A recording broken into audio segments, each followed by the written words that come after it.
Incorporating STEM, a collaborative professional development for middle school teachers, presented by Teresa Hutto, Becky Null, and Ricky Stewart.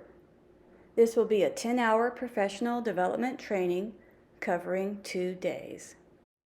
This professional learning was developed using the andragogy approach.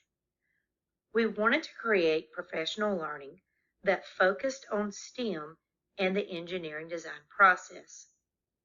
By the participants doing the STEM activities and putting the engineering design process to work, they should grasp a good understanding of how to research and plan STEM activities that meet the diverse needs of all students, using practices that integrate technology to improve student learning.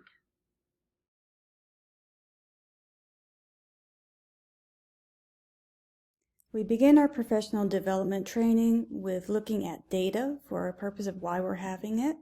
So we would look over at the Governor's Office of Student Achievement and look up our school and compare data for science, math, and also in looking at ELA and social studies. Then we would want to be able to get a feel on our participants, so we want to know what their feelings are about STEM and how comfortable they are already with it, or what areas of concern they have. Then we're going to go look at an article from Ann Jolly about how teaching STEM now at middle school is critical to be able to help our kids develop the skills that they'll need to be strong employees in the future. And then the last thing was we're going to give them a little hands-on activity, learning how to use the engineering design process by making 3 different shaped columns and stacking textbooks on them. After doing the hands-on project, they would then refer back to the engineering design process that we went over, and as a reflection, they would try to see if they could identify what part of the project went to which section of the engineering design process. In hour 2, we will begin by watching a video by Brecksville Broadview Heights City School District.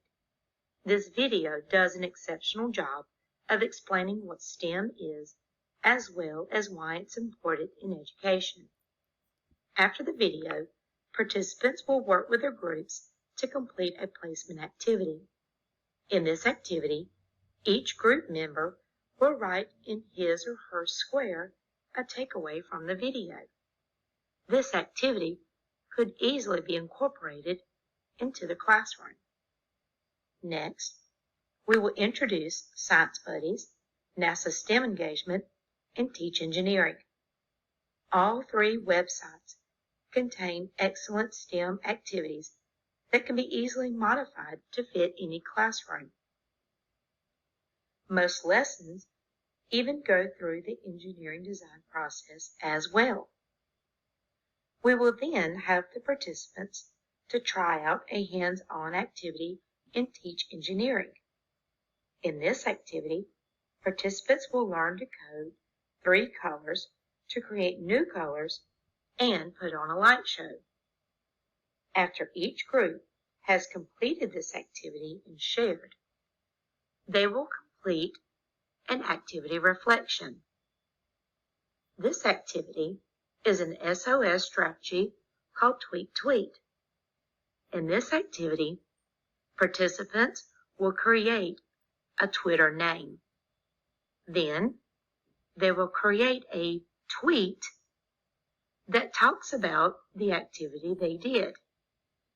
These tweets will then be shared with everyone. In hour 3, we would start by sharing the National Center for Science and Engineering statistics, the reports on undergraduate engineering program enrollment and total employed scientists. What we would be specifically looking at is the information on the undergraduate engineering program enrollment. We would look at that data by gender and then also by ethnicity. We would also look at total employed scientists and engineers and looking again at gender and ethnicity. What we would see in both of these reports is the huge gap in participation by girls and minorities in STEM education and STEM careers.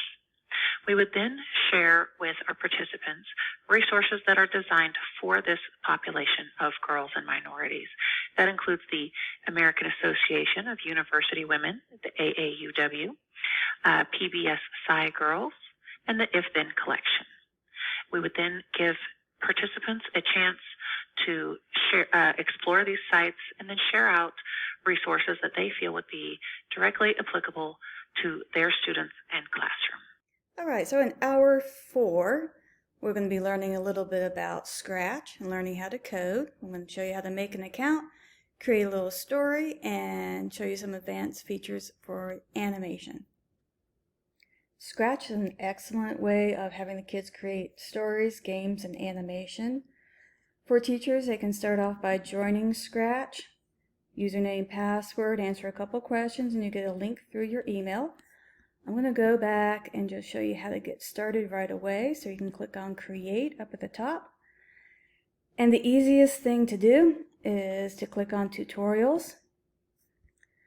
I'm going to click on our first tutorial, which is going to be called Create a Story. And I'm going to kind of jump forward a little bit. There's a tutorial that plays, and it's going to show you exactly what to do. So it shows you how to add backgrounds. It shows you how to add the sprites, which are the characters. And it shows you how to add in information. Now, I've already done this for a couple of our sprites. So I made one Abby and made one for Ben. I chose this tutorial so that we could show how ELA, math, and social studies can incorporate their content into this. Basically, we have a couple of characters who are going to be speaking to each other, and this is all something that I've coded in just a couple of minutes. So I've got code for Abby, and you'll see that it changes for Ben. When I click on the green flag, it will start playing what they said. So you can see how that would be appropriate to be able to bring in different types of content. In addition to that, we thought if they had additional time that they could do the animate a name, which also goes over some additional features we thought would be kind of fun to bring in and show the kids. Once they got done with these tutorials, we would have the groups share out their information with everyone. We would introduce the resource Teach Rock. This is a program created by Stephen Van Zandt, and on the founding board of directors is Bruce Springsteen, Bono, Martin Scorsese, and Jackson Brown. This is a website that provides standards-aligned arts integration curriculum using history of popular music and culture to help teachers engage students. There are social studies lessons, language arts, geography, science, STEAM, general music, and more. So this is a very engaging and exciting website or resource for our students. All of the lessons are free. And then after we would share the website and kind of walk them through the setup of where to find lessons and how to download them so that they could share them with their students. Then each group would be able to explore the site and pick out a lesson that they could use for their content area. Participants then would then complete a reflection for an AEIOU to describe something that they found from this resource, describe how it made them feel, for the E for the emotion, something they found interesting, something that surprised them and made them say, oh, and then the U is for what questions they might have. And this would then end out the day for day 1. We would open up day 2, hour 6, by exploring discoveryeducation.com.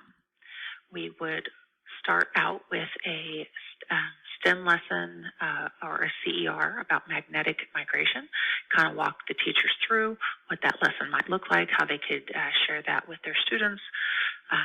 Then we would share the different resources that are provided, for example, the SOS strategies, channels, how to create their own personal page based on what is important to them or what they find interesting. Then we would give the content areas time to collaborate, time to set up their pages, and make sure that everything's personalized and ready to go for them, and find activities and resources that would work for their specific content and standards. Each group would then be given the 3-2-1 pyramid summary. They would have a copy of that as far as projected up on the board to see as far as what that looks like, and then each group would complete a think, pair, share using the 3-2-1 pyramid summary format. In hours 7 and 8, we will introduce participants to Generation Genius. Due to time constraints, we will not get to view an entire lesson, but can show how Generation Genius is broken up into math or science topics. Each topic is aligned with Georgia state standards from grades K through grade 8. Within each topic, there is a video that covers the understanding of the topic and ends with a do-it-yourself and a Kahoot. Next, participants will explore and pick a lesson within Generation Genius. They will collaborate with their content area to see how they could use this lesson in their classroom, including what standard you can align in the lesson. Math people will pick a science lesson, science people will pick a math lesson, and everyone else will pick a lesson of their choosing. Lastly, the groups will give a summary using Flipgrid. Hour 9 and 10 of our workshop will deal with learning about gizmos and STEM cases from explorelearning.com. Okay, clicking on the links, this takes us to the Gizmos page. Sign up is free for 1 month trial. We can browse the gizmos. Now, I'm already signed in, so I'm going to show you what it would look like from a free site. So one of the free gizmos that you could see is Beam to the Moon. This is a science concept, but it has math. It's under the math standards. So you can launch this. Immediately the students can start playing with it. So we can take the baseball and we can put it into that pan, and we can see that it gives us a reading of 1. And then if we bring it over here onto the moon, it brings us a reading of 0.166. And oh, if I look down at the bottom here, I can see that's in pounds. I can also change that to newtons, and I can ask, what's a newton? And then I can look at the ratio here, and we can start thinking about teaching the children in an exploratory way where they're asking the questions, they're driving the conversation. So any of those gizmos you can look up by their standard topic or grade level. The other thing I wanted to show you is under Learn More. There are professional developments that are offered for this. There's something called STEM cases.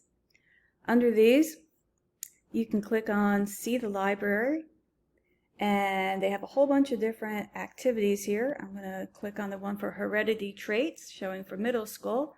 This is where the students take on the role of a scientist, and they're involved in a case study, and they're starting to collect data from, in this case, different bee farms, because they're noticing a declination in the population of bees.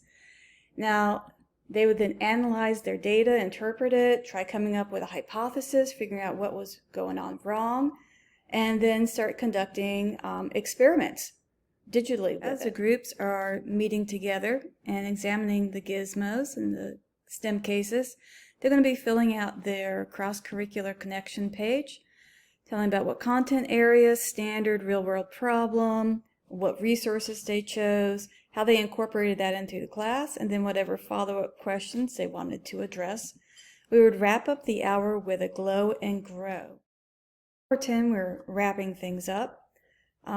Over the whole second day, we're going to have them do what's called a fake book. And this is a SOS strategy from Discovery Learning. This is where you're basically going to make yourself a little fake Facebook page.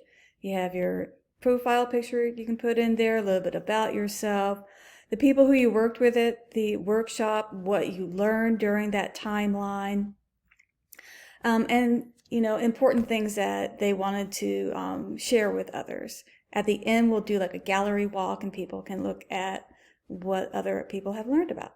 The last thing that we're going to be doing is a session survey.